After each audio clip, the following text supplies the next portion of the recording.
Hello and welcome to the roundtable. I guess this will be a podcast. The topic today is going to be the art of war, and we're going to talk about tactics and strategy. My name is Shogun. My co-host today will be Surprise. Thank you all for joining us, and thank you to Mr. Ainsoft for recording. How are you doing today, Surprise? Doing very well. How about you? I'm great, thank you. So basically, the way I conceive of war is that war has two fundamental aspects, one being strategy and one being tactics. In my philosophy, at least classically speaking, there's two major treatises or philosophies or whatever they've been written about this. One is Sun Tzu's The Art of War, and the other is Miyoda Musashi's The Book of Five Rings. Now, Sun Tzu was a general, and he wrote a book of military philosophy for generals, which is strategy. It's a higher order level of thinking that has to do with large armies, mobilization of troops, fucking supply chains, tactics, and terrain and all these things. Tactics is more like squad-based and unit-based combat. It could even apply even to a single person combat tactics. So strategy and Sun Tzu's The Art of War is at a larger scale. It's like, America versus Iraq or Afghanistan or Iran, nationwide, But tactics is like clearing a building house by house, or how to fucking, take cover and shoot from behind cover, or cover and move, etc. Now, I'm not a military guy, and nevertheless, I find this fascinating. My background is martial arts, which definitely has tactics, right? We talk about something called ring generalship, and we talk about something called fight IQ. And I think essentially the art of war is what we call fight IQ. It's like when hostilities have been initiated, who has the intelligence to manipulate the situation successfully? So I'm assuming that Surprise has some background in this. I know he's not necessarily a combat soldier as much as intelligence or whatever, but nevertheless, this is very interesting, and I don't want to soapbox too long. But the reason I think it's so important is this. Killing for the sake of killing is exciting and fun, and people like it, like Power Rangers and Ninja Turtles. But that's not really what it's about. It's not about, fucking Vince McMahon beat the Undertaker and Brock Lesnar beat the California Kid or whatever. That's one level, right? Who's famous, who's cool. Really what it's about is protecting things. The reason that war matters so much is that when other people try to make war on you, you either die or you win. And if you don't win, they take your kids, they rape your kids, they take your wife, they enslave your wife, they kill you, they cut your head off. They burn your house down, they burn your churches, they burn your temples, they burn your libraries. So there is no cultural continuity, there is no religious continuity, there's no tradition, there's no family, there's no offspring. Like literally nothing in this world, for whatever crazy ass reason, that can exist without violence. And without the skilled application of violence under a framework of intelligence, then anything good will be destroyed by shitheads. It's just that simple. If you can't kill all the shitheads, you will die. And if you die, then the people who depend on you will die. And that's why the art of war matters. So that being said, I'm not sure how to kind of break into this. I just want to ask Surprise, do you have any kind of take on this? Have you read either The Art of War or the Book of Five Rings, or received any kind of training in this area, or have any thoughts about it? Well, my training is not combat related. As you mentioned, I would just give an honorable mention to you, Shastra, who's your emperor. It's more of a statecraft. It's all encompassing, but it does go into war. And then, of course, Clausewitz's book on war. Now, I would develop what you said a little bit and say that there's also a third level, sandwich between tactics and strategies, which would be operational. So you've got tactical, operational, strategic. I'm sorry, Surprise, you're not terrible, but can you just try leaving the room and coming back real quick just to see if it clarifies your connection a bit? Yeah. I think his mic sensitivity's cutting out. All right, how's that? So far, so good. Okay, yeah, what I was saying was that there's kind of 3 tiers to it. In ascending order, it's tactics and operations, and then strategy. So tactics, like Shogun's already described, you've got your squad tactics, your company level, maybe even. I'm sorry to interrupt, but anyone who's not currently talking, please keep your mic closed. I think it's Mr. Richard Dawson who's creating mic spam that we can't hear surprise, but just keep your mic closed so we can hear the person who's speaking, and only open your mic when you're speaking, please. Sorry, surprise. Go ahead. No worries. Operational would be more like Operation Market Garden or Operation Barbarossa, something is larger than tactical that serves strategic aims. Like we want to capture Soissons. That'd be more of the it's not sort of in between level. But yeah, I mean, the art of war, it's all encompassing intelligence, it's logistics, it's tactical competency, operational awareness, strategic clarity. Surprise, this is really good material, but there's some kind of static happening over your mic. I don't know if your mic's rubbing on something or what it is, but I want to hear this clearly. Let me try this. Now it's better. That's a lot better. That's a lot better. Okay, I'll do it like this. But with that, I think we can get into it. Well, that's a really good point, and thank you for pointing that out. I didn't really think of that. So when people ask me, well, nobody asked me necessarily this, but I've thought about this. If there was only 3 books that I could have to pass on to future generations, it wouldn't be the Talmud, I guarantee you. It wouldn't be the Torah. It wouldn't be the Quran. It wouldn't be the Gospels. It wouldn't be the Bible. It would be 3 books. It would be Miyamoto Musashi, the Book of 5 Rings, which is a masterpiece of tactics and combat philosophy at a personal level. How to win one-on-one fights and duels.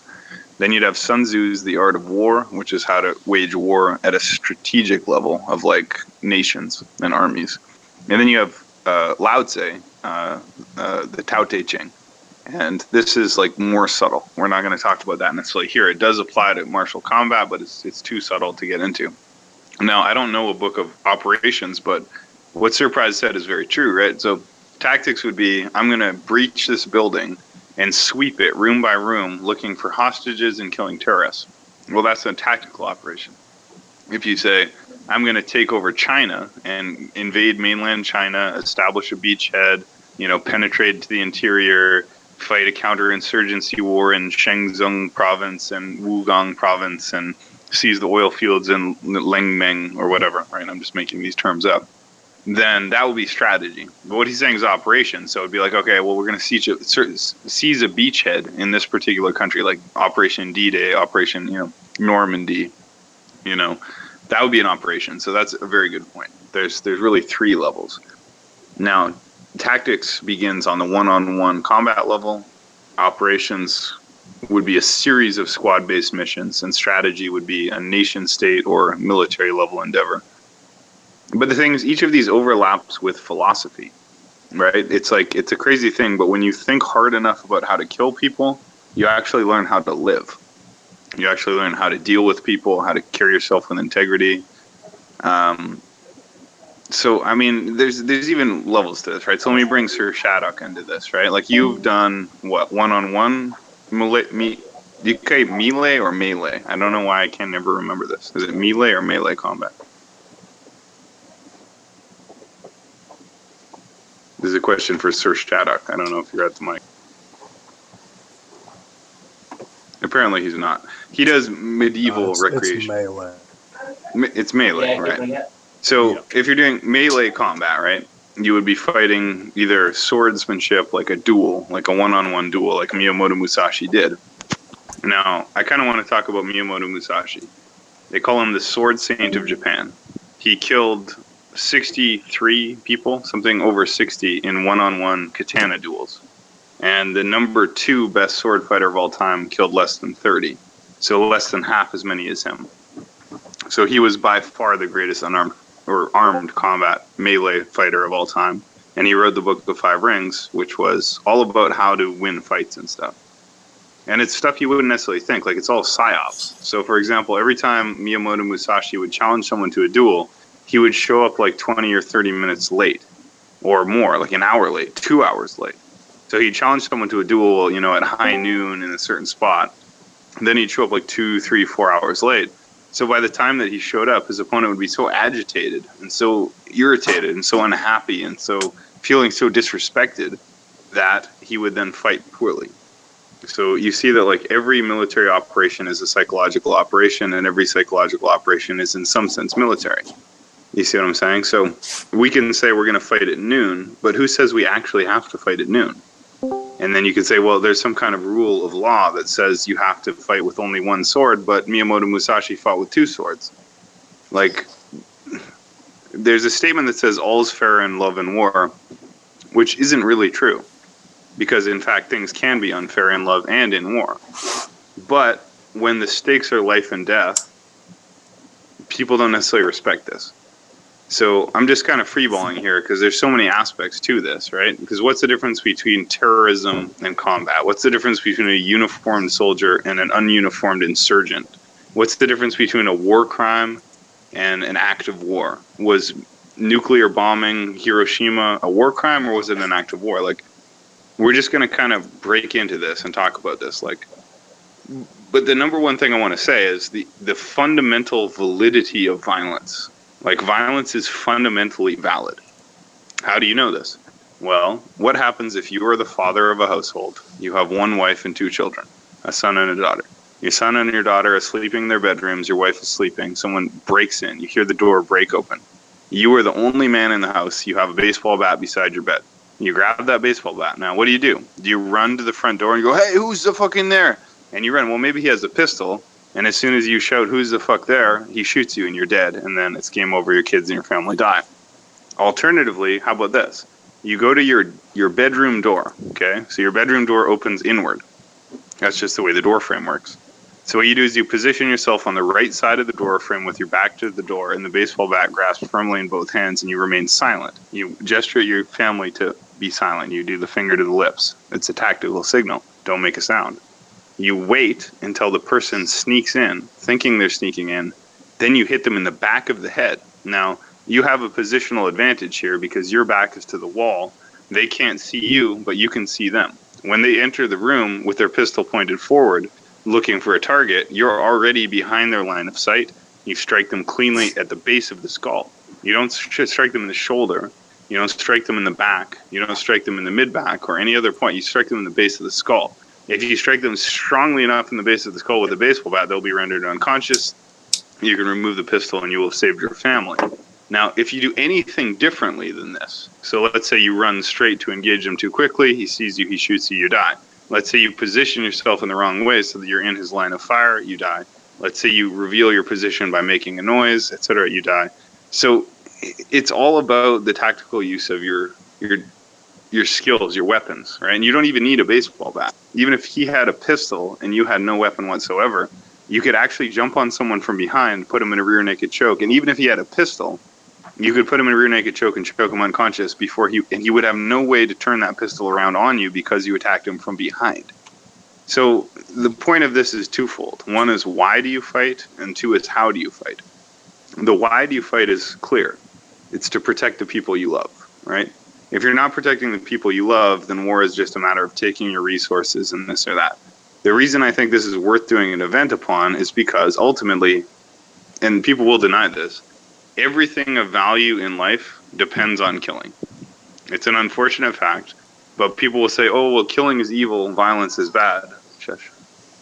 But if you don't have the ability to exert superior violence with superior skill, then anything you can possibly build, whatever sandcastle you might build on the shore, will be simply destroyed by someone malevolent. Like, let's say you have a little girl by the shore, and she spends 4 hours building a sandcastle.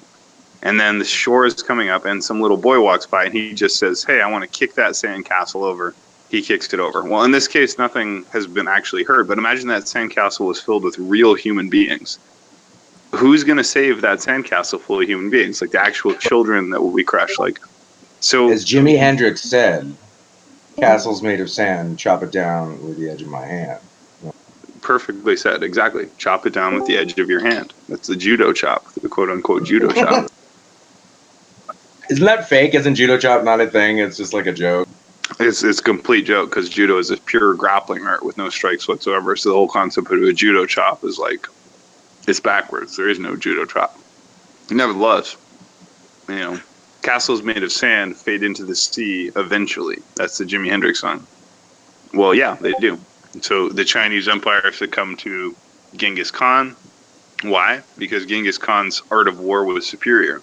So even if the Chinese had a superior style of tea ceremony, a superior style of religion, a superior style of culture, and in every way was just objectively a superior culture, if Genghis and his stinking horde of barbarians wearing mouse skin robes and shooting arrows from horseback and drinking mare blood and milk could kill the Chinese, then the Chinese culture will not exist anymore. So it's like a paradox, right? You can be like, this culture is more valuable, this culture is more noble, but only the culture that can kill better will continue to exist.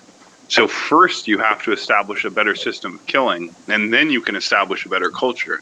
If you establish a better system of culture, but an inferior system of killing, then your culture will only exist until a superior system of killing destroys you. And they may never even understand what they destroyed. So therefore, I will say, I've learned, you can invest all your eggs in one basket, but if you cannot kill whoever tries to take that basket, you have no eggs at all. And history bears that out. You look at the Romans, the Persians, the British, us. Every single one of them learned how to be or was warlike before they ever rose to any position of high power. Military primacy is the precondition for any sort of cultural, civilizational, straight Exactly. up. It's not a good Sunday school story, and you don't have to tell kids, but that's the way of the world. That's right. So the way I kind of realized it was I fell in love with a girl, and I invested a huge amount of time and resources into her. Like I had to psychologically build her up and restore her emotionally, give her unconditional love and encouragement, help her figure out this and that. Every single day you invest into your wife, your child, your house, your farm, something you care about. But it only takes one psychopath who comes along with a broken bottle jacked up on meth to be like, you're a demon. And then they just stab them and they're dead. They're gone forever. You never, ever get them back. You can't pray them back to life. Are you gonna say that meth users are fucking crazy now? Did you know in 1980, 40% of the U.S. Army tested positive for methamphetamine? Well, my point is, right? If someone wants to do, well, you're not wrong, but you're not right either. So the point is, my point of saying meth is, it doesn't matter what someone's motivation is. It doesn't matter what someone's excuse is. Maybe someone was abused as a child. Maybe someone has a drug addiction. Maybe they're drunk. Maybe they're crazy, mentally ill, head trauma. It makes no difference. The point is, if you have a daughter, a son, a wife, a husband, a house, a farm, a civilization, a castle, a feudal kingdom, and whether it's a horde of barbarians or one, crackhead or one mentally ill person who wants to kill you all, you only have two options. Either the father of that household or the king or the duke of that feudal dukedom is powerful enough to repel the threat, or he isn't. Well, if he isn't, here's what's going to happen. The invading force is going to break open the door or break open the gates. They're going to rape your son and daughter. They're going to rape your wife. They're going to rape you. They're going to kill you. It shouldn't be this way. Nobody's saying it should be, but it is actually this way. There is no moral law that's incumbent on anybody. So the only way that you can enforce anything is through force. And hopefully the people who have the skill to enforce violence are also benevolent. Usually they're not. But this is the only way. You can't argue, you can't negotiate, you can't debate, you can only kill or be killed. That's why the art of war is the supreme art. It is the most important. It's the foundation of everything else. And whoever has it is the trump card. It's the ace of spades. It invalidates everything else. You just have to hope the good guy has it. Let's not go jerking each other off about it just yet. I was trying to bring up the point about meth, though, and that every war dating back to surprises of the Roman Empire have been fought on either alcohol, mushrooms, or some other potions or some other concoctions. World War II was all on meth. Up until 1965, the Air Force was all on meth. Everybody's been under all these warriors and soldiers. The art of war is doping up your dudes and sending them blitzkrieging, is what I'm trying to point out. Shogun, that's not true. Can I ask a question, Shogun, They even in made relation fun to of war it. crimes? Why are there such thing as war That's how you get crimes? war crimes. So they even made fun of it in the Star Hold Trek on, Farpoint, if you NSA. recall. Hold on a second. What was your question, Ansel? Yeah, why are there war crimes? I mean, when someone says they go to war, it's like it's all or nothing. So why are there like laws in relation to war? Do you know what I mean? Like, if you're going to invade a country, you do everything you can to take over that country. So why are there rules and regulations in relation to the war? I don't understand that. Well, it's like in a fight. It's so the rules of engagement do not undermine Shogun's point about the necessity of engagement. So just like if in a fight you don't, it's like, yeah, we're gonna fight, but if you gouge my eyes out, that's a foul, and you're gonna see the consequence. Similarly, I mean, you can have a war. War is unfortunately a fact of life. However, I mean, if you gas civilians, then that's going to be, of course, it varies with the intensity of the war. It varies with the context.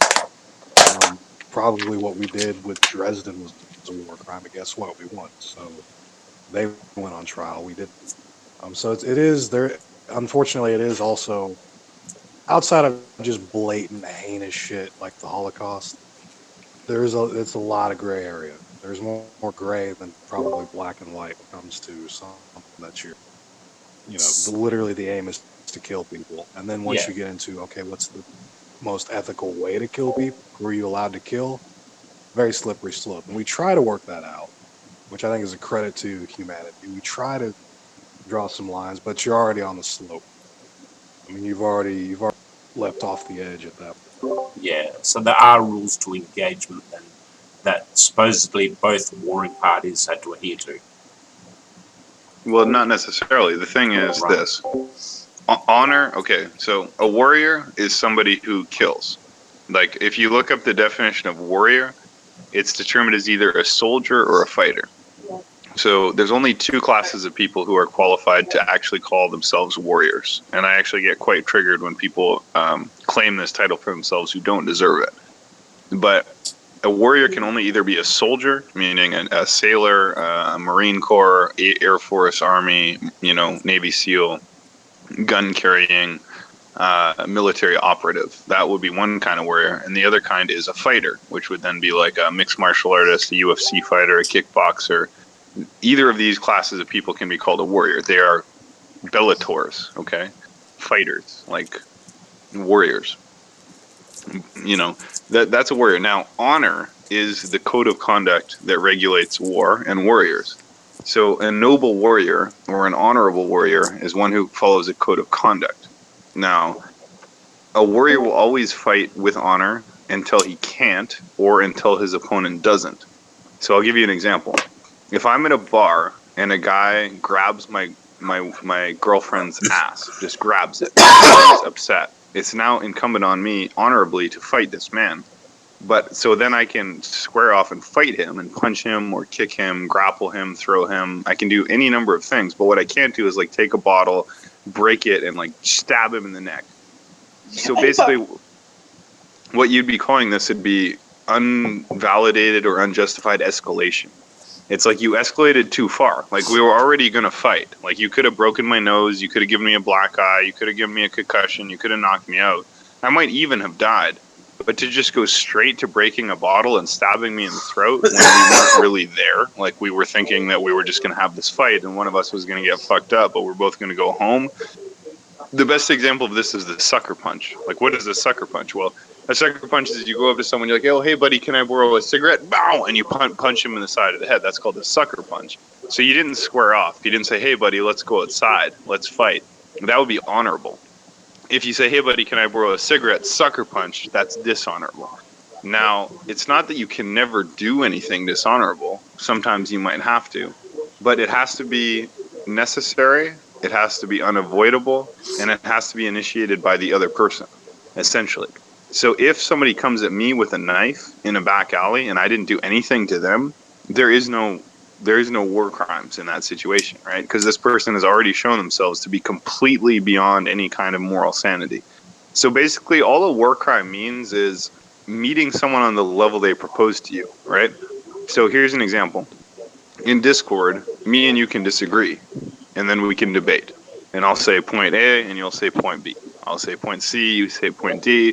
At the end of the day, we can say good game, shake hands.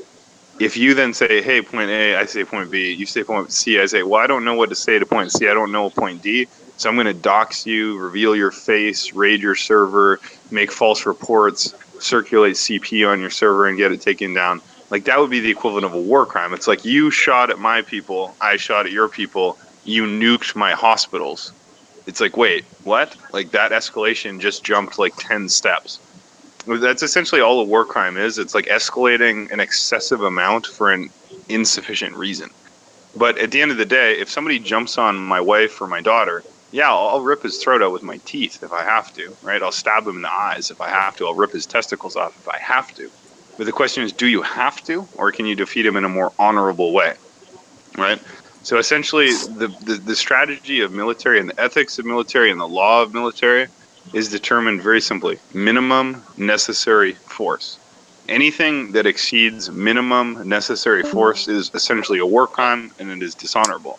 So if I'm in an MMA fight, I can punch you in the head, I can kick you in the head, I can do a spinning back fist, a spinning elbow, but I can't bite you. I can't push you. I can't reach into your cheeks and rip your cheeks off with my fingers. I can't gouge your eyes out, because it's not minimum necessary force. If I can knock you out with a head kick, I should do that, but I shouldn't bite your eyes out. Like, that's the equivalent of like nuclear weapons, radiological weapons, biological weapons, torture, terrorism, civilians attacking hospitals, attacking churches. It's just like shitty conduct. It's shitty conduct, and the reason it matters is because wars aren't only won by force, they're won by hearts and minds.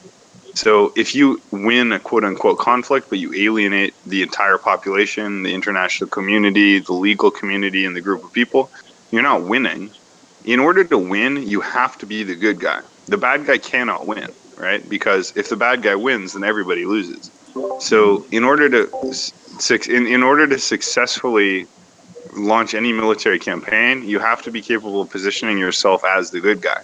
Now, it's true that Black Ops would allow you to do this while actually being the bad guy and appearing to be the good guy, but you have to at least appear to be the good guy, and war crimes make this impossible. That's really all it comes down to. The reason a war crime is not because it's really that different to burn someone with a flamethrower, shoot them with a gun, nuke them with a nuke, virus them with a virus. Like, at the end of the day, all these things are horrible. But honor is a standard of martial conduct. It's like a code of honor that people hold themselves to. And even if you win, so for example, I know I'm kind of soapboxing or microphone hogging here, and I'll get off the mic right away, but John Jones is the best mixed martial artist who's ever lived, right? He's the best unarmed combat fighter who's ever lived. Now, he does a technique where he reaches out as if he's testing range. And this is a normal thing, right? You reach out, you test range, you find your opponent. You reach your hand out, you touch him, and you find his range. But what he does is he keeps his hand open and upright, and he reaches out and he paws. And then he paws in the face, and he touches them in the eyes. So he just puts his hand out and touches them in the eyes, touches them in the eyes. But if you poke someone in the eyes, they can't fight anymore. It's against the rules. It's illegal. It's dishonorable. But he gets away with it because he's cheating. He's cheating. So cheating is simply violating the agreed upon rules of the game. And if you do it, you might win this particular tactical engagement, but you'll lose strategically because you'll lose ideologically. You'll become the bad guy. Nobody will support you. Nobody will want to be your ally. And everyone will be sad if you win, and then they'll turn against you eventually. So the key is not just to kill people. It's to kill people in a way where people won't hate you forever for doing so. Wow. Thanks for that, Shogun. Appreciate the response. That's really interesting. My wife was mentioning the Nuremberg trials, war trials after World War II, crimes against humanity. She said it was mainly to deter future war crime atrocities. So it's a preventative measure as well. So, like, if you're going to start a war, be prepared to be punished for war crimes. Yeah, I mean, think about it this way, right? Let's say you have John Jones versus Alexander Gustafsson for the light heavyweight championship of the world. Well, what's being contested is light heavyweight championship of the world, and both of these guys have been locked in a cage. So if they're thinking tactically, they'll say, I'll do whatever I have to do to win, because all that matters is I win. I need to get the belt, and I need to not lose this fight. the consequences of losing are so great. I'll get a head trauma, I'll get a contusion, a brain concussion. Therefore, anything I could possibly do will be justified.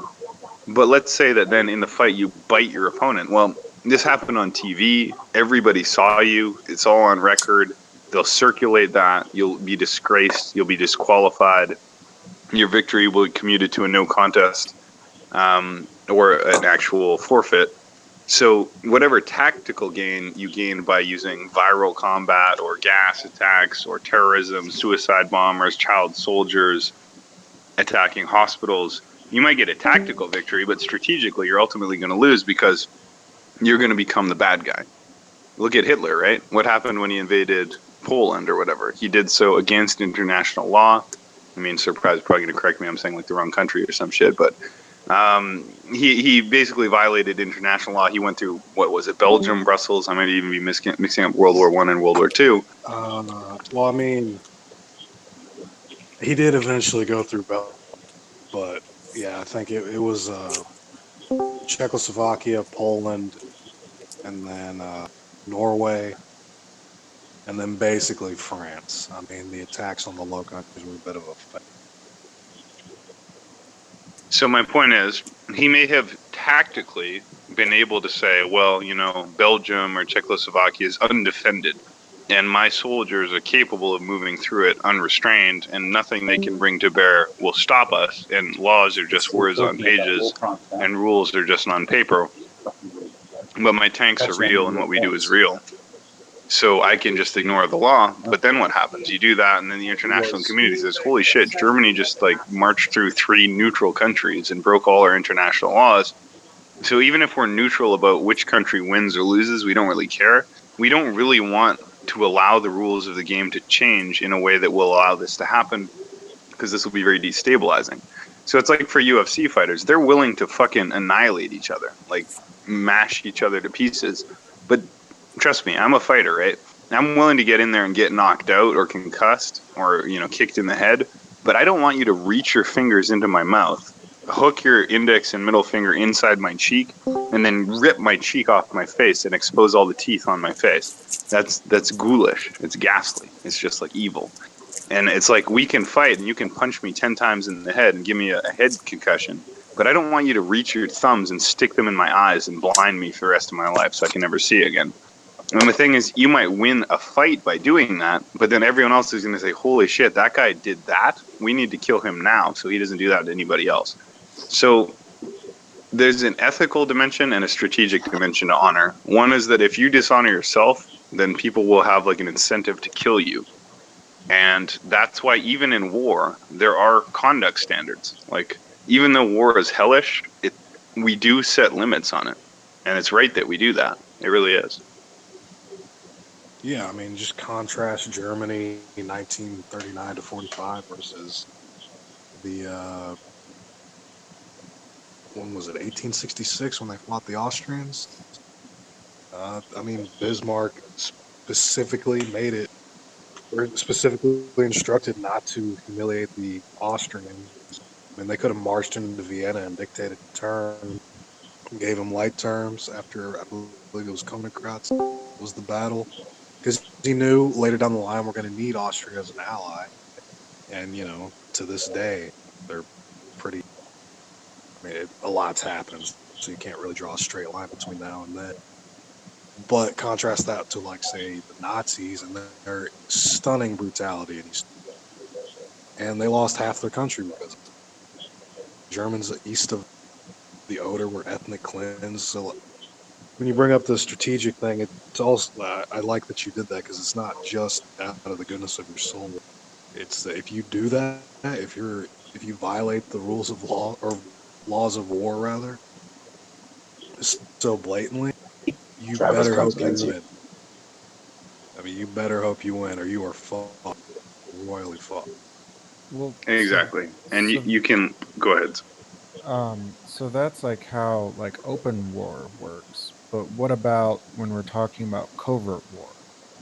I mean, because this seems to be what the modern condition is, where there's sort of open conflicts and they get handled in a particular type of diplomatic, theatrical kind of way. And then there's covert conflicts where the rules are completely different. There seem to be way less rules for those types of conflicts. They're Would you all maybe done. talk about that? Sure. So you're talking about open warfare. Open warfare is military. You talk about secret warfare, you're talking about either black operations, psychological operations, covert operations, or intelligence. Now, intelligence technically is a different subject than war, but obviously it's directly related, right? So intelligence is fieldcraft, it's spy work, but obviously spying is part of war. Now, Black Ops and PsyOps are different. Black Ops is the ugliest part of this. Black Ops is, um, what do they call it? Credible deniability. And Plausible. Yeah. yeah, so what it means is you're going to be asked to do something illegal that is completely against all ethics and morality and law, and therefore you're going to be expected to do it without any actual support. So it's like this weird maneuver that people do where they say, well, we can't under the rules of law tell you to blow up a hospital, but we want you to blow up a hospital and we're going to order you to blow up a hospital, but you have to understand that if you get caught doing it, we're going to deny that we told you to do it. We're not going to own it. And this is where shit gets really dicey, because then if it's war and you send your troops to attack something and they get caught and stopped, you have to say, okay, we, the Russians, sent the Russian soldiers to attack the Chinese base. We were defeated. We need our 30 guys back. We're sorry, like whatever, we did it. And this is like negotiations. But with Black Ops, you'll say, oh no, we didn't do that. Those were Russian terrorists. They were not Chinese special forces. They were Russian terrorists. And you literally try and disown your own operations. And that is honorless combat. So that's why they call it Black Ops, because it has no honor whatsoever. Because that's why you have to wear a uniform. Like, what's the difference between a terrorist and a soldier? Well, a soldier has what's called a jacket. A martial artist has a jacket. A corrections officer or a police officer has a jacket. Law enforcement has a jacket. Jiu-jitsu fighters, UFC fighters, they have a jacket. And what that jacket means is you have like a reputation, a martial reputation that you carry on your back, right? So in my gym, we have a patch, and you're not allowed on the mat unless you wear your patch. If you don't have your patch, you can't go on the mat. You have to represent your team. Then, once you do represent your team and you wear that patch, anything you do is held accountable to that. So if your people are known for being rude and crude and spitting on the floor, well, that dishonors your whole team. The reason that terrorists are different than soldiers is they don't wear a patch. They don't identify themselves. They don't wear visible markings. And therefore, what they do is not accountable. And they'll do things like use child soldiers, suicide bombers. So you essentially have to declare yourself. Like, you have to declare yourself as a combatant. If you're not willing to declare yourself as a combatant, then nobody can hold you to account for any kind of law. If nobody can hold you to account for any kind of law, you can commit any kind of crime. And this is why we call some people soldiers and war heroes and other people terrorists. It's just like, if you're not willing to put on the flag of Canada or the flag of America or the flag of Britain and fight for your country, then you're a soldier. But if you just like wear civilian clothes, throw a grenade into a fucking cafe and run off, you're not a soldier, you're a terrorist. That's honor. Like, it's law. It's the laws of war. So even in the act of killing, there's law. Fun fact, they call it the SAC group, or SAD group formerly in the CIA. Delta Force does some stuff. There's some other groups around in the U.S. Army that do shit around the country that are totally black ops and say it's in the interest of national security. That's why you don't hear a lot of people like being picked off for fucking terrorist shit in the United States. Like, there's really not a lot of it because they just fucking kill the guys and take them out if they think they're even close. Yeah, but doesn't it seem like that type of conflict, that type of black ops conflict, is sort of where the cutting edge is of modern combat? I mean, it seems to kind of be a result of how powerful modern weaponry is. When you have nuclear weapons, you're not going to have full open war because it's in no one's interest. So instead, you have covert war, and that's where the real sort of conflicts take place, and then the rest seems to be this type of psyops theater that occurs on the surface that everyone sees, while the actual fight takes place, you know, in terms of Black Ops. Well, that's Well, one that thing. remains to be seen because more a result of a unipolar world where you pretty much have one superpower and maybe it can near your peers and everyone else is below. So, who's going to openly challenge the United States? I mean, nuclear weapons might have a break on that, but the fact of the matter is, we have not seen a situation where it actually thought that was possible. But with the And resurgence of Russia, the rise of China, who knows how far they'll go. When you see a world that breaks into different poles, and we finally have something that we haven't really seen since like 1939, most people are more fond of comparing it to 1914. We'll see. We'll see if ISIS is just the way it's going to be into the next 3 centuries, or if we see a return not only of great power politics, because there is more than one great power, not just one big dog and everyone's sniping, but you have multiple people where it's like, yeah, we could actually win a war. What really is to stop people from, in that scenario, launching? well, We'll yeah, have to see. Well, I we mean, have more generals than we had in World War II right now. I think we have 144 generals right now. Fuck, the Air Force has over 3,200 colonels right now. I mean, there's a lot of people, 2.2 million active, something like that. I mean, the U.S. Army China has a larger standing army than we do. But the real blue pill for all you fucking idiots out there, there's 3 factions of aliens playing proxy wars with all of these people. but Sure, and that's called exopolitics, and that's a subject for a different day. But for Just now, we're to, going to Right. talk about human conflict, right? Because exopolitics is a totally different level of analysis. so just I think Go that ahead, Mobius. maybe one of the interesting things that Surprise is bringing up here, and I don't know if you guys have talked about it or not yet, but you know, you can instill some sort of game theory into how war, you know, insinuates more social change or less social change, and how game theory can be applied to the United States within. I firmly think that we thought we won the game at the end of the Cold War. You know, in 1991 when the Soviet Union dissolved. Um, our our fairly obvious failure in Iraq and Afghanistan being proof of this. And in fact, what happened instead is that instead of winning the game, we lost the ability to make friend-enemy distinctions, which is something that I would say is a very big problem with, let's say, liberalism as a whole. In fact, it's a classical critique from Carl Schmitt that eventually, you know, once you stop playing this game where you have defined enemies, you don't know who they are or where they're going to attack from. Because India, for example, is a rising superpower. Um, you know, they now have the capacity to launch satellites into space. You know, they're a top 10 economy. They're industrializing insanely quickly, working off of the infrastructure of the British Raj, and nobody's talking about them. And so I think that might be an interesting point to talk about with regards to the art of war, is finding out how to really dignify and make significant knowing who your enemies are. Well, yeah, Yes. and that goes into what Matt Mitch brought up in the chat earlier when I he was said, well, really, there might be 4 tiers. So tactics, operation, strategy, and the grand strategy. And yeah, I have all kinds of thoughts on what the U.S.'s grand strategy, but we don't have to get into that right now. But India would definitely play a part in that.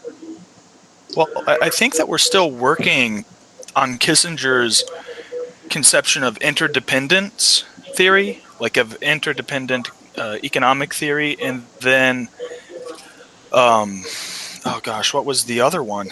It's called constructed ambiguity, which I think actually Donald Trump is very good at, which is, you know, you say the truth in private, let's say, but then you say something insane in the public, changes the capacity for diplomacy to go as maybe they thought.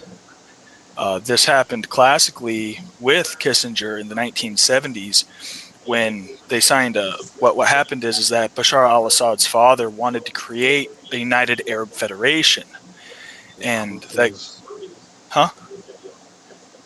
Go Oh ahead, no, Supreme. I was saying, yeah, Hafez al-Assad. Yeah, exactly. You know, he wanted to use the Palestinians as a means to unify the Middle East, you know, against Israel and let's say the U.S.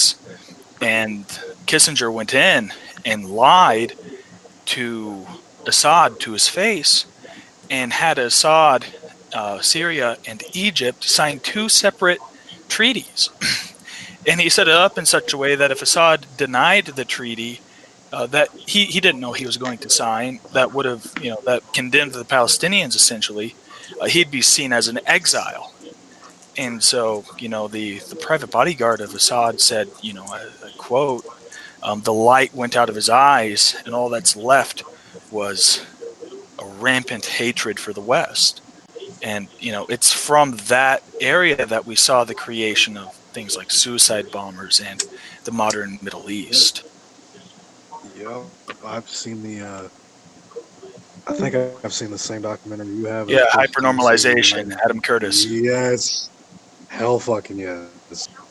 We need to have an Adam Curtis event for real. But yeah, I don't think anybody here has 12 to 15 hours to watch like the 3 they documentaries. should. Sure we They do. should. Sure we There's do. like 5 They're that, great documentary. that they need. Hell yeah.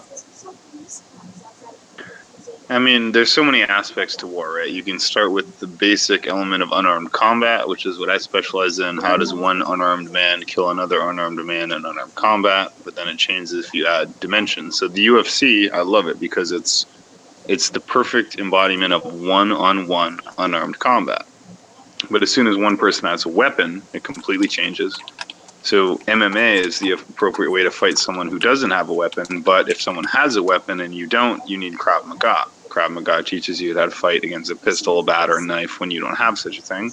But then if you also have a knife or a sword, then you're talking melee combat, which is then you're talking about, like, I don't know, Kung Fu or HEMA, you know, historical European martial arts. It's called HEMA. That's like longsword fighting. You know, that's what Sir Shattuck does. He left the room, but he's like one of these HEMA guys. They do like historical medieval combat.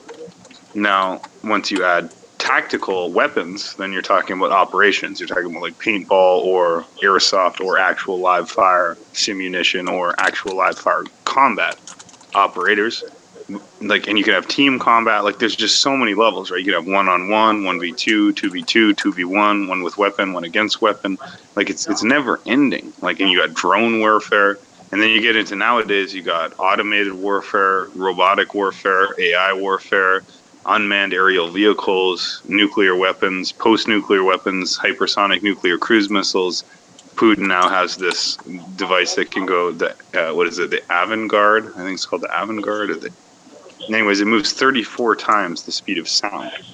How it does this, I have no idea, but it's so fast that essentially it can't be countered. So then you have mutually assured destruction. You got cyber warfare, biological warfare. You know, you can have genetic warfare, psychological warfare. Like, there's no end to this, right? But what you have to realize is everything ultimately is military. All military operations are psychological, and all psychological operations are military. The best way to defeat someone is without firing a shot. And the most effective form of war is social engineering and propaganda, especially what's called black propaganda. So what's you going to do? I mean, it's like, how are you going to kill someone? So think about it. Let's say you go into a bar and you want to take somebody's beer. You can indeed say, hey, I challenge you to a fight, and if I win, I'm going to take your beer. And then you square up and you have a kickboxing match, and whoever wins gets the beer. But you could also walk over and get your girlfriend to walk over there and like pull her fucking miniskirt up and like shake her ass. And then when he turns and looks at her, you take the beer and walk off. Well, you just technically accomplished the exact same end without ever exchanging blows. So you didn't have to get hit. You didn't have to hit him. Was that war? Or is that war by another means? Like, does it only become war when you fight? Or if you avoid fighting by strategically winning without fighting? I mean, Sun Tzu said, you know, defeat your enemy without fighting. So therefore, he would say that it's war even and especially if you never draw a sword. Well, right? Like, sorry about that. Go ahead, Shogun. I didn't mean to go. No, please, you go ahead. No, Okay. please go. Well, I think once again, maybe we can talk about Trump in this regard. He obviously is waging economic warfare, and you don't need to destroy somebody's house to kill the family inside of it, or shut down a country by bombing it. These are old ways of winning. They're a little bit too honest, maybe you could even say. The modern way to really win a battle is to make sure that you can turn the population, the civilian population, against the people who are making these decisions. You turn the population against the sovereign to the point where you get a revolution. This is where, a French revolution is the classical example. And what's happening in Hong Kong right now is the modern day example, where you have people, civilians, who are getting shot and killed for American ideals that Americans don't have to support in any meaningful fashion. We don't have to give them weapons. We just have to give them ideas, and they're more than willing to die. This is the same type of warfare that the terrorists in the Middle East have been using against the U.S. And I think, once again, one of the reasons why this is so easily applied to, I think the reason why psychological warfare has become the modern form of warfare, the warfare of communications between the sovereign and the people, is because we've reduced the political to the economic. We've reduced the possibility of creating an identity to what you have, instead of having it fulfilled in a leadership position and having, a telos or a goal or some sort of virtue ethics or something like that, a national identity even. And that's why it's working so successfully, especially in places like Hong Kong, in places like France, or even Germany and What about, Russia. sorry for interrupting, my business. What about North Korea? Well, North Korea is, I think, a special circumstance because they've gone all in on that hermit kingdom idea, and they, frankly speaking, they don't have the carrying capacity, given their technology, to really support what they've created, and so they've become interdependent on China. So they're going to probably stay the way that they are now. In perpetuity. I think they've created a working dictatorship that nobody's going to touch until China collapses, maybe in the next 5 or 6 years. I don't really have any ideas on their psychology, except that it's absolute control. And this is the thing, right? So, we're kind of bypassing, it's so complex. There's no real way to methodically go through it, from unarmed combat to melee combat to tactical combat to war and this and that. So we're going to just jump around freely, anything to do with war. But if you look at modern warfare, the superpowers militaries are so powerful that the quote-unquote, advantage that, for example, the United States Army has over China and Russia, they say, well, we have all these more, aircraft carriers, B-2 Spirit bombers, we have the F-22, we have the F-35. So their weapons platforms are infinitely superior. People don't realize how massive this gap is. So America has, maybe Surprise knows. Do you know how many aircraft carriers America has? Surprise? Or even approximately? I believe we have 10 with 4 on the water. We have 11. 14 with another 6 on the platform. Yeah, we have 20. Okay, so close to 20 aircraft carriers. Amphibious assault, yeah. It's like 24 if you count the helicopter carriers. Okay, so between 20 or 24 or 15 to 20 aircraft carriers. Does anyone know how many Russia has? And again, Russia is the number 2 military in the world. So number 1 is America, number 2 is Russia, number 3 is China. 2. They have 1 aircraft I carrier. don't They mean to sold cut the you other off, one. Shogun, but they got 2. They sold 1 to China, actually. Yeah, actually, China Russia has 2. Russia or out of China. China was trying to actually build the fucking aircraft carrier, and they turned around and Russia ended up how did it go? Russia bought it from them? Got majority built, and then China ended up taking ownership of it. That's how that went. To clarify, the aircraft carrier they bought, while being designed by the Russians, it was part of the old Soviet fleet and was actually constructed in the Ukraine and bought off the Ukrainians, even though it was designed by Russia, going back to the Soviet Union era. Yes, and Right. it It's was really towed too. It was towed to a Chinese port. Okay, so here's what I was trying to say though. America has close to 20 aircraft carriers. 20. And the number 2 military has 1. And their one aircraft carrier is some old school thing that burns this particular kind of fuel that creates this giant plume of black smoke. It's called like the General Gorgov or the General Orkov. It's some like cantankerous name thing. Admiral And it Cooper, literally, yeah. yeah, exactly. And it leaves a trail of black smoke like a kilometer high because it burns this like heavy crude. And just recently the thing lit on fire and a bunch of people died and like it burned through. Like I don't know how the fuck they lit their one aircraft carrier on fire. So America has 20 functioning aircraft carriers and the number 2 military has 1 that recently lit on fire. Like it's not even a contest. Now, then you talk about air superiority. Now, does anyone know what the 2 most powerful weapon systems ever created are? Or rather, what do you think the 2 most powerful weapon systems ever created would be?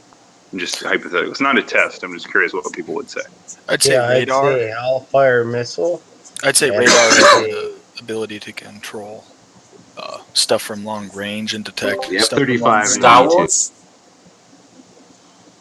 These are all Space. good different And then answers, nuclear right? weapons. Those would be the Right. 2 most powerful. Radar and nuclear weapons. F-35 and B-2.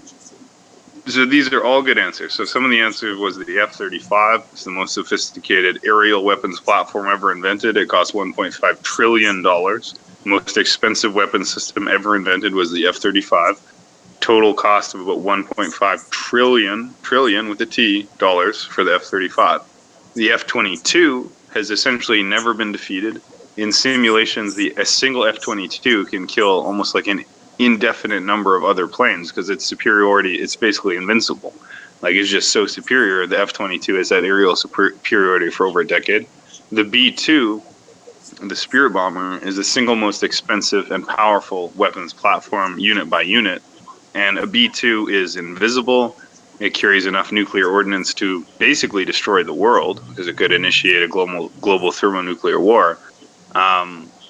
So the B-2, right, the F-35, the F-22, now an aircraft carrier technically is the biggest force projector that exists because if you say the F-22 and the F-35 are the most powerful weapon systems, well, what does an aircraft carrier carry? F-22s and F-35s in squadron level. So if you can deploy an and here's the craziest thing. Fucking aircraft carriers are like 1,000 meters long. Like they're huge. They have 27 decks. Think about that. All right, Key, what's the biggest high kill ratio right now for any weapon right now in the United States? The handgun, the pistol. I mean, no, it's done by drone. Nuclear No. bomb. Right? No, I'm telling you, it's by drone attack. Right now, with the Predator drones, the United States have dished out fucking tens of thousands of people. All right. Well, fair enough. I mean, drones and Hellfire missiles are all powerful. All these are powerful. Hold on, Shogun. You brought up how good fucking airplanes are, this, that, the other thing. But you literally have an airplane behind somebody at a joystick anywhere, regardless. And some of these things are so small, they cannot even fucking detect them by radar. That's the next fucking factor in evolution that we're looking at. Is how we're going to start detecting these little fucking micro little fucking crappy little robots. You're right, Paulie. But let me get through this, all right? So we can discuss this, but I just want to lay out the candidates. If you were to say what is the most deadly weapon system ever invented, obviously you can say nuclear weapons, right? Hiroshima, Nagasaki, you just fucking bomb a city, flash a light, everyone's dead. 80,000, yeah. Yeah, but on the flip side, I would actually say the most deadly weapon ever existed is not a aircraft carrier. It's not the F-22. It's not the F-35. It's not the B-2 Spirit Bomber. It's not the Hellfire missile or the Predator drone. It's the handgun, the pistol. Because a pistol, you can put it anywhere. You can conceal it in your sock, in your waistband, in your pocket, in your pants, in your hoodie, in your jacket. You can whip it out. You can kill 1, 2, 3, 10, 15, 20 people. You can conceal it again. You can move. It's cheap. It's small. It's concealable. It's portable. Like, the pistol, to me, is honestly the most frightening weapon that exists. I think the pistol is the most malicious, dangerous, destabilizing weapon. It's not the nuclear weapon. It's not the aircraft carrier. It's not the F-22. It's the handgun. But it just depends what order you're looking at. And also, the handgun is accessible by nearly everyone. Whereas, wouldn't time be the one reason why I kind of like a contention towards that is because, I do handgun training, on a fairly regular basis. I go to the range about 4 days a week, and I, practice with police officers there. I'm trying to join the military, so need to know how to shoot right. And the amount of necessary training it takes to actually become adept at using a pistol to do what you're talking about, even killing like 2 or 3 individuals with a pistol, that is like incredibly high level. Now, that doesn't mean that people can't do it and that, you throw enough paint at a wall and eventually it'll turn blue or whatever. But the amount of training, I had to put in, and I really care about this stuff. I load my own rounds, everything. I'm going out tomorrow to collect lead, to make some more bullets, etc. It takes tens of hours and hundreds of hours over years to really become proficient with that kind of weapon. There's a very heavy skill curve with pistols. Well, absolutely sure, but I would say it's actually one of the lowest skill curves in the sense that if I'm a crackhead or a drug dealer and I have a Glock or what's another main pistol other than a Glock? Yeah, a Glock is good, like a Springfield XD. Yeah. Right. So let's say I'm a crackhead. I've never fucking shot at a range. I've never trained. If I go into a gas station, a 7-Eleven, I can have that pistol in the band of my pants, right, in between my butt crack. I simply pull it out, point it directly at a person, and pull the trigger and shoot him in the chest. I mean, he's going to die. I don't need to go to the fucking range 4 times a week. I mean, you don't need pistol combat training to shoot someone in the face. You don't need pistol combat training to put a gun in a woman's mouth and say, get on the street and make my money, bitch, and then pull the trigger. Like, this is the pistol. The reason I hate the pistol, to be honest, I actually kind of hate this weapon, is it is a weapon of pimps. It is a weapon of drug dealers. It is a weapon of criminals. It is a weapon of just kind of malcontents. Like, it's not really a military weapon. It's largely a criminal weapon. Shogun, you're absolutely right, man. And out of the 12,000 fucking deaths every year, or was it 15,000, 12,000 of them in the United States are done by handguns. Yes. And yeah, it kills more than anybody else. Pistols. All right. Not AR-15. It does. But listen, though. The actual fucking registered fucking gun owners with pistols literally didn't participate in any one of those fucking kills. It was all illegal. Well, right? And we're not gonna get into firearms law today. That's a completely different event, right? To talk about should people have guns, should they be legal, what kind of guns? Like, that's a totally separate event that we will do. This is tactics, strategy, and the art of war. But I'm just saying, if you ask me what is the most lethal weapons system, I honestly wouldn't say it's an aircraft carrier, because an aircraft carrier, it can go all over the world. It can move extremely fast. It can deploy an insane amount of ordnance, an insane amount of sustained damage. And the reason that an aircraft carrier is the number one force projector is because they're self-sustaining. So a single aircraft carrier can go anywhere on Earth, deploy fighter jets that can then go anywhere in the sky, drop missiles on anything on land, and they can maintain that without any support for like a huge amount of time. They're nuclear powered. They don't need 3 fuel. years. No, it's crazy. And the worst jets too. Like you said, B2, F-114, F-22. You've said all that, but you haven't said the B-1 bomber. And you don't even probably know what the B-1 bomber is. I don't know what the B-1 bomber is. I only know the B-2, the Spear bomber. Okay, the B-1 bomber is a slept wing, right? And it literally goes from a fucking open wing, like the F-16, and it's a closed wing fucking type plane that's super hypersonic. Like you're talking 2.1, 2.3 Mach, right? And all it has to do is, like, in this crazy bomber, that one's actually more effective and cost worthy than the actual B2. In my aspect. Well, that's interesting, and I'm happy to hear that, and I want to know about that. But what I'm going to say is, if you're talking about pure concentrated military hardware, there's only 3 contenders. One is the aircraft carrier, one is the B-2 Spirit bomber, and the third would be the F-35. Now, the F-35 is a 5th generation stealth fighter jet. The aircraft carrier is a naval force projector, which in a way is like a mobile fucking army. Like if you have an aircraft carrier, a single aircraft carrier group, is essentially defeat any country in the world. Like there's really no country that can even fight one aircraft carrier group. And this is actually really fascinating to me. According to conventional military understanding, an aircraft carrier is basically unsinkable with anything less than a nuclear weapon. Sorry about my cat. But that's crazy to me. Like, why can't you just fire ordnance at this thing and make a hole in it and make it fill up with water and sink? Like, maybe Surprise can answer this. Why is it that you can't just blow a hole? Well, hold on. Surprise is naval associated, at least. So, why is it that I can't just fire a fucking powerful rocket launcher or missile at an aircraft carrier below the waterline or at the waterline so it fills up with water? Like, what makes these things so hard to sink? Makes them hard to sink because they're a moving target and they're in a vast expanse of. I mean, it's like trying to hit a tank. It's almost. I mean, obviously they are never by themselves. You have carrier battle in the middle of the Mongolian steppe.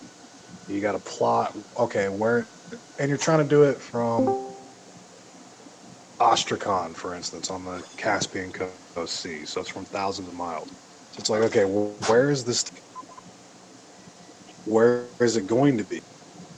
Now, and let's hope that we can get our cruise missile to, plot where it is, hit it exactly where it's going to be. It's hard to, even now with all the technology and with all the growth in anti-ship ballistic missiles, it's very hard to hit a ship at sea. It's very hard to hit like a carrier that's 1,000 miles west of Guam, or east of Guam rather, from say Hainan Island, China.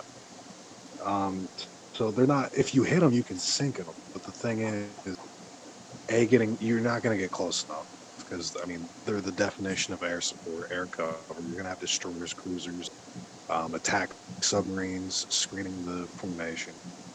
So you're not going to get within sight. So you can't just, sail up to it, get within 20 nautical miles. Oh, there's the USS Ronald Reagan. Take it out. So it's got to be from a very, very offset position. And from that offset position, it's very hard to get a missile to be able to go at high enough speeds and to be maneuverable enough to actually crash into the aircraft carrier and do the damage that you. Okay. Go ahead. I'd like to take the Battle of the Bismarck. Hold on, Mobius gonna cut it. So there's also you might have heard about them. They're called like Starlight missiles, I think. But one of the specific things that make not only the armor of super carriers specifically, but so they have all of these different areas that create ballast tanks within the holes of carriers, which makes them incredibly difficult to sink, and you can't really drown the engine. The major reason, though, is because they have something called a CWIS. I bet everybody has seen it. It's that little 20 millimeter Gatling gun that'll take out just about anything within visual range, within 2 or 3 nautical miles. And then you have something called the SM-2, which is a radar-guided anti-missile defense missile system that everything from aircraft carriers to destroyers are outfitted with. Hundreds of these things, upwards of 400 of them. And, they are incredibly accurate. And, yeah, they actually just, kick ass. And you can see videos of this on YouTube of them, testing this. And, yeah, kind of amazing, especially when you're aiming at missiles that are going from, beyond visual range, which is what Surprise was talking about. So that's a little bit more of maybe a specific answer. Well, yeah, Sea-Wiz is a fucking great weapon. Absolutely great weapon. It's a close combat, lasts retaliation is where it throws up nothing but a fucking hail of fucking lead, or what is it? Uranium depleted rounds, whatever. Doesn't matter. It throws up seaways and it throws up a hail of fucking, and that's the last. All right, Defense. Yeah. last offense to the ship, right there. Okay, now they have weapons, and some ships do have Patriot systems. And a lot of people don't know what Patriot systems are. Is a missile defense system that actually intercepts incoming fucking missiles. All right, those a missile goes up, fucking pops, and fucking takes out that other missile. I'll put it in an art of war. Yeah. So the thing is, right, you can have an F-35 that is essentially unkillable because it's essentially invisible to radar. It can deploy nuclear weapons. It can have an accompanying AI drone swarm. It has metamaterial hull that is sonar and radar absorbing. So it's like visibility is like 300 yards. Like a regular like MiG or Tomcat is visible from like kilometers away, but an F-35 is visible from like hundreds of yards away. So these things are basically invisible. But the thing is, an aircraft carrier can carry a whole fleet of these. They can deploy these. So each of these aircraft carriers are like mobile countries almost, like because they have their own geostrategic space around them. They have their own situational awareness bubble. They have the ability to scramble fighters to intercept anything that enters that bubble. They have an accompanying destroyers and cruisers and submarines, like Surprise said. And the craziest thing about these fucking things is how fast they are. Because if you see them, they're like 1,000 feet long, or what are they, 1,000 or 3,000 feet long? I'm not even sure. They're fucking huge. Like you can't even conceptualize how big they are. You'll be wrong. Are they 1,000? Yeah. And so, but somehow they move faster than a submarine, and apparently faster than a torpedo. So if you fire a torpedo from a submarine at an aircraft carrier that's a 27-story tall building, it's moving so fast you can't hit it. How does it move that fast? How do you move that much mass that fast? I don't understand that, to be honest. Oh, I mean, my personal trainer, actually, at 24-Hour Fitness in 2015, my senior year of high school, was a nuclear engine technician on a supercarrier before he had some sort of like pancreatitis or something like that, and it devolved into an abscess problem, or like he nearly died from sepsis or something like that, and he got kicked out because of it. But he worked on nuclear engines for supercarriers, which is kind of what we're talking about. And I think maybe to answer your question, Shogun, is typing into Google just how large these nuclear reactor engines are. You look at the size of the shaft propellers that these things are moving, the displacement, because everything's ratioed here. And it's hard to get a sense of scale of looking at an engine or a propeller shaft that's 6 feet wide. That's just like the length of the shaft across its radius. Yeah, you're talking about a 60-ton fucking propeller itself. Well, I mean, no, the blade. One of the blades is 60 tons. Well, one of the blades made I mean, this is a 106,000-ton vehicle. And 106,000 tons, and it's all propeller. Yeah. Fuck. Like, seriously? Yeah, the like, torque ratios on these things are nasty. You said it was 106,000 ton, and you're telling me each propeller is fucking 70, 80 fucking. So, Paul, it seems to me that maybe Mobisoon has studied this a bit. He seems to be. So here's a question, Mobisoon. What is your interest in the military? You want to be in the military? I mean, this is a derail, but what is your envisioned future in the military? I'm going to be going in as an 11 Whiskey, which is a medical combat medic sergeant.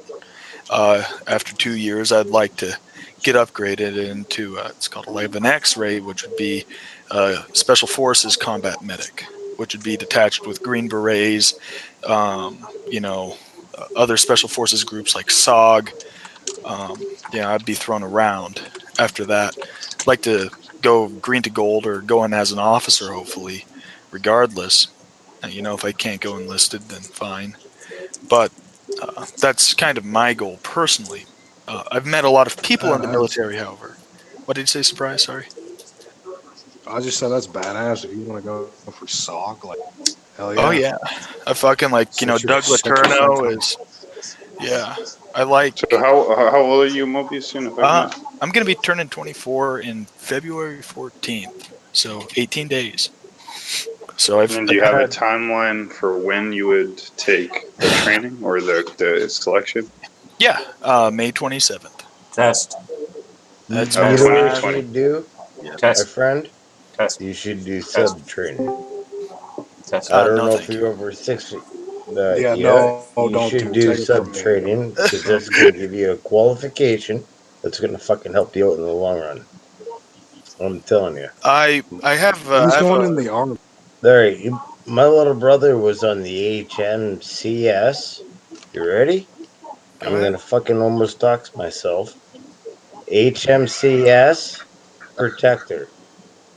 All right. We got you now, Paulie. That was the piece Yeah, of that's intel we it. needed to There we identify the go. Blue notorious team Paulie. go. Got him. Now we know who you fucking are. We The got fifth you. We level got group. you, Yeah, Paulie. Yeah, I'm but actually part of the KGB. Mobius is going in. Mobius isn't going into the Navy. The army. No. My little brother, all right, you received the highest award, or Uh-huh. you can receive, all right, like in front of like the admiral himself of the Canadian fleet come up and present to my brother with that award. And it's 2 bars, 2 golden stripes, not like 2 silver stripes. These are golden fuckers. All right. Uh-huh. And he's advanced. And if you guys look up the difference between silver stripes, the Canadian military, and golden stripes, to understand. Like he gave nothing for his life, nothing for anybody else. He just went and took care of what he had to do. Uh-huh. All right. That's kind of the way So, that I'm about it.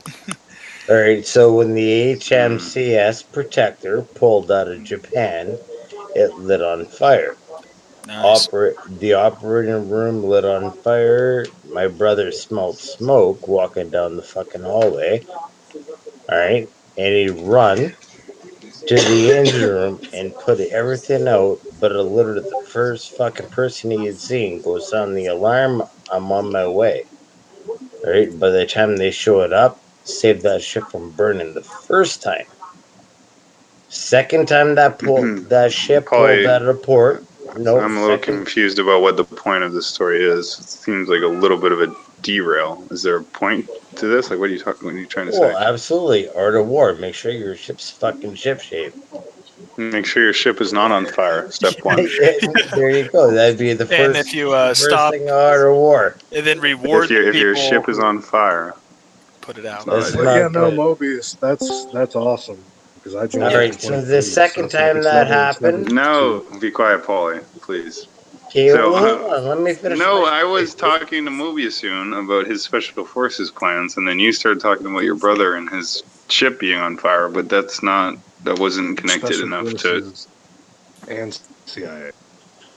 Right. Yeah, So here's my question, Mobius. So, yeah, because, we're just going wherever this leads, right? yeah, yeah. So you're thinking you're going to do selection this year. So have you been doing a lot of physical conditioning? Oh yeah. It's And been what bad. does that look like? Okay, so I'll just go through a standard day, the life of Moby. I wake up at 4:30 a.m. and I start with a 6-mile run. Right now I'm still too heavy to be where I want to be. I want to be able to run consistent 6-minute mile. Right now I'm sitting at about a 7:42, so I'm not happy with that at all. But I also need to lose about another 20 pounds to be where I need to be. So we'll see what happens. I've been down there before in high school, etc. So I know I'm capable of it. So that's what I do in the morning. After that, I shower. I have one protein shake. and that's what I'll have for about the next 6 hours. After that, I do everything else I need to get done, whether that's work. I try to work like 4 hours a day since I have enough investments in stocks that I can survive on the diet that I need without having to work 40 hours a week anymore. And so I do that. I do my classes and read my philosophy So, books. if I can ask you a question, what is your motivation for wanting to be in the special forces? Right, I get it. You're trying to do physical conditioning. You're trying to be disciplined.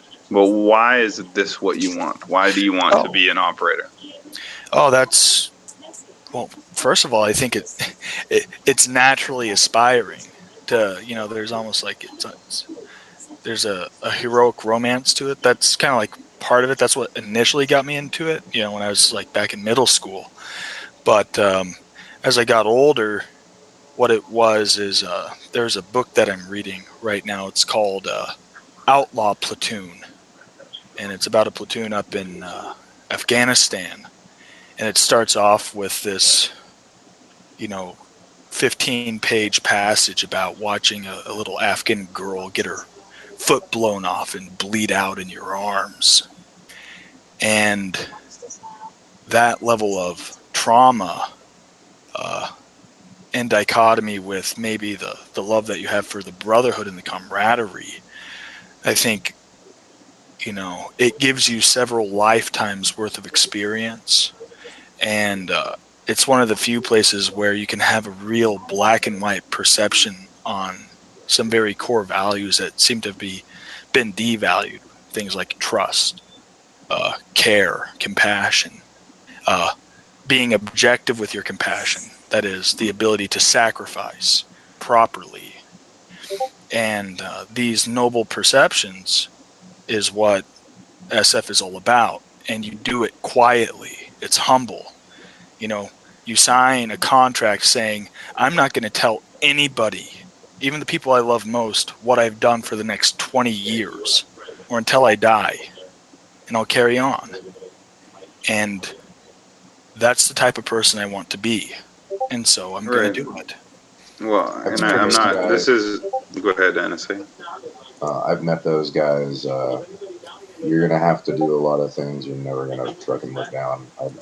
I would be careful about wishing for that. I know. That's basically what I wanted to say too, right? Because one thing I asked you is, why do you want to do this? And you said, well, you're gonna have this black and white morality, right? Like the bad guys, good guys, defend your people. Your buddy's got his legs blown off, drag him out. The bad guy comes in, you got to kill him. But really, it's not that way, right? I've talked to Rhodesian, I've talked to Sloopy, guys who've seen combat, and they say, well, for example, if you're in Afghanistan, now special forces is very, very different than the military. It's actually much less traumatic. If you're going to be military, you better be special forces, because special forces guys have a much lower rate of PTSD than regular military. Why? Because special forces, not only are they more elite and they're more highly trained, but the main thing is they are initiators of violence, whereas military guys are recipients of violence. So if you're a military guy, you're driving around your ATV, your Humvee, and you're just boring, boom, and then you're like, what the fuck? And it's an IED, or it's all reaction. Yeah, you're going around knowing this. You never know, when am I going to get attacked? When am I going to get attacked? When am I going to get attacked? And then boom, you're attacked, and you don't see it coming. Then your ears are ringing, your buddy's guts are everywhere, you're screaming, and you don't fucking see it coming. So you're fucked up. Whereas the special forces, they go, here's target A1, he's moving from target AB to 2-1, initiate at 342, you come out, you shoot these people, you kill them, and you go. And so you get to initiate the force, right? You're the operator. So it's the agency, it's the sense of agency and being the one who initiates violence. That is what takes away. If you initiate the violence, it's not traumatic. If you not nearly as traumatic. No, but because if you you've already justified it. Well, you've justified it, and you had a sense of autonomy, and you had a sense of agency. You got a sense of control. And you're not a victim to it, yeah. Exactly. But the thing is, in terms of morality, no, it's not going to be black and white. So let's say you're a special forces guy, and you're sweeping a building, and you see a little kid with a suicide vest on. What do you do? Do you shoot?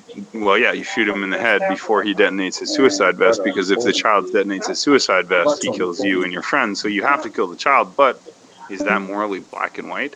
And here's the thing.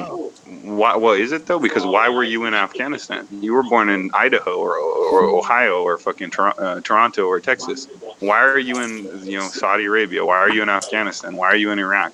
I think Why Tim are Kennedy. you killing a child in his own country? And yes, tell me about Tim Kennedy. Yeah, well, I watched the Jocko podcast number 27 with Tim Kennedy, and I think he answered that question perfectly when he said, "Look, the people that we're going out there to kill are not human beings.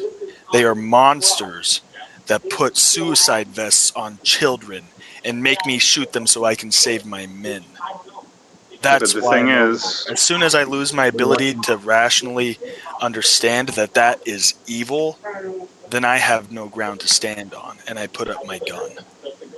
sure, but you can say, okay, using a child soldier is unambiguously a war crime and evil, and so you lose the moral high ground. But I would also say, if they're defending their country and their own culture, right? If I'm in Afghanistan, like I'm a Canadian, right? So let's say the American government occupies Canada. Well, if I use children to carry weapons, or whatever, that's evil. Like I shouldn't be involving children in war. Period. Full stop. Doesn't matter. But if you're invading and occupying my country and you're the aggressor, it's not morally black and white. You can't just say your method of war is evil, but I initiated this war and invaded your country and you're fighting me, trying to repel my invasion or my occupation. How can you say that you have a moral high ground? Like, how can you say that if you go to Iraq or Afghanistan and you literally left your peaceful country, your peaceful liberal democratic country, and I'm kind of playing devil's advocate. I'm not taking a position on this. I'm just playing it out. How can you say that you go from your peaceful American country that hasn't been attacked by Iraq or Afghanistan, you get on a ship or a plane, you go all the way over there, you get your gun, you go into this country, and you're in fucking, whatever city, I can't think of a city in Iraq right now, for whatever reason, like Baghdad. Ramadi, Baghdad. And then there's Fallujah, right? And there's some child who has a gun. And you go, oh my God, the child has a gun. I shoot him. But you literally got on a plane, left your country, flew across an ocean, got off the plane, got in a car, drove to a city, and then got attacked and then killed a kid. Is that morally black and white just because they were using a method of war that, by the way, they had no choice but to use because you had such overwhelming military superiority conventionally that you forced them to engage in quote-unquote terrorist ways? And again, please understand, I'm not defending this, but this is the geostrategic policy. The weaker force always engages in guerrilla warfare, insurgency, terrorism, IEDs. Like, look at Vietnam. Vietnam was or Venezuela. Exactly, they have to. So that's why the Tim Kennedy thing. Tim Kennedy is a good soldier, right? So I would expect nothing less of him. He's saying what a good soldier has to say, to think what he has to think, to do what he has to do, and that makes him good at what he does. But if I take a step back, I'd say, wait a minute, this actually doesn't check out. So if I'm looking at Vietnam, and the American Empire decides to invade Vietnam because they're allied with North Vietnam, and it's a Soviet proxy state. China, Right, and then the Vietnamese, use booby traps or poison or whatever method that they can. I can't be like, well, they're using dirty tricks, so they're the bad guys. Well, no, you're invading their country. So whatever tactic they use to defend their country, you are the aggressor.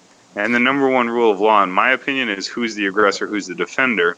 Now that gets really dicey because, you were going to attack us, so we attacked you before you could attack us. Like, who's really the aggressor? If you're building nuke bases and then we invade to stop you from building the nuke bases, like, it's not black and white. But at the end of the day, if you invade another country that hasn't attacked you first, aren't you the bad guy, ultimately?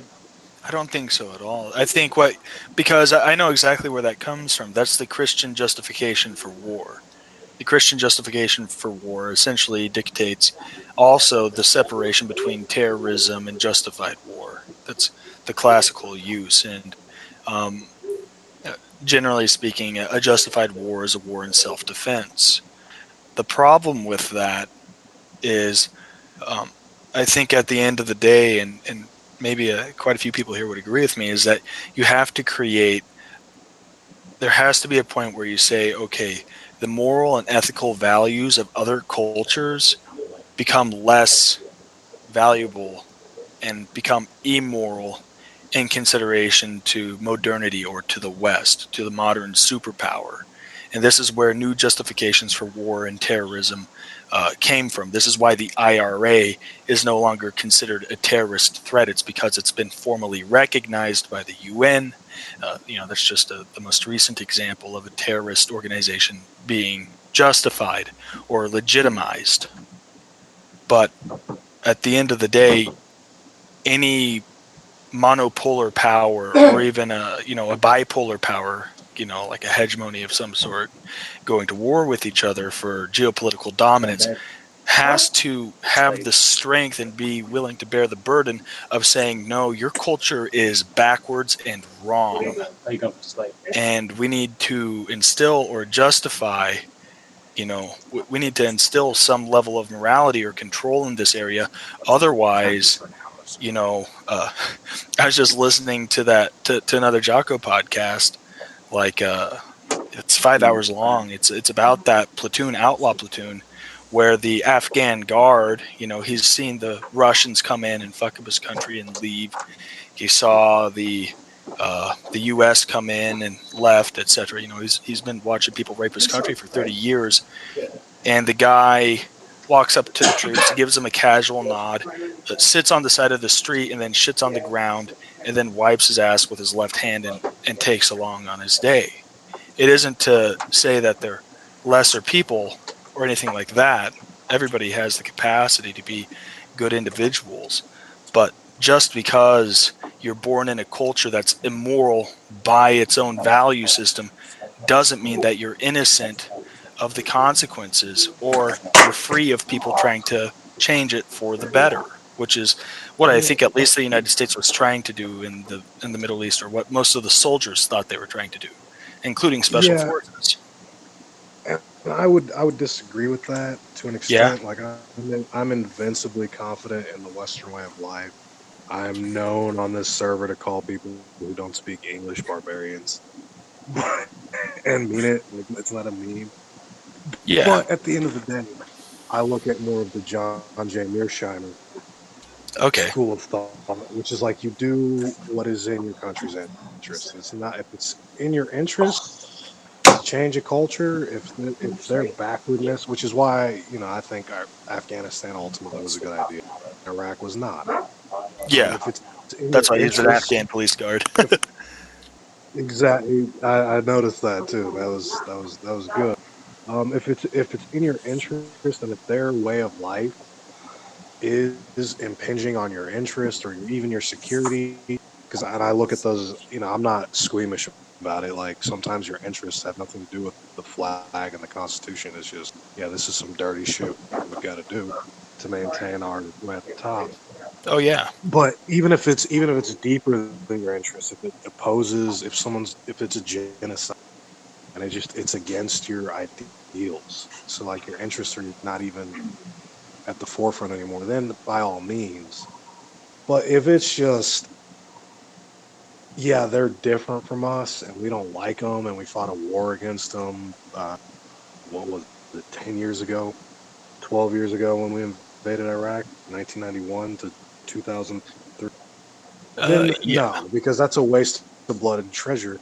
And then you have the Justinian model, where Justinian was trying to reconquer the West, weaken the Persian border, and if it wasn't for Heraclius, who should be a saint in every church, they almost lost that entire thing. Like you got to focus. Like if you were a strategic advisor in Byzantium, you would say, yeah, don't worry about fighting over Italy. Like let the fucking Ostrogoths keep it. Your main problem is the Persians.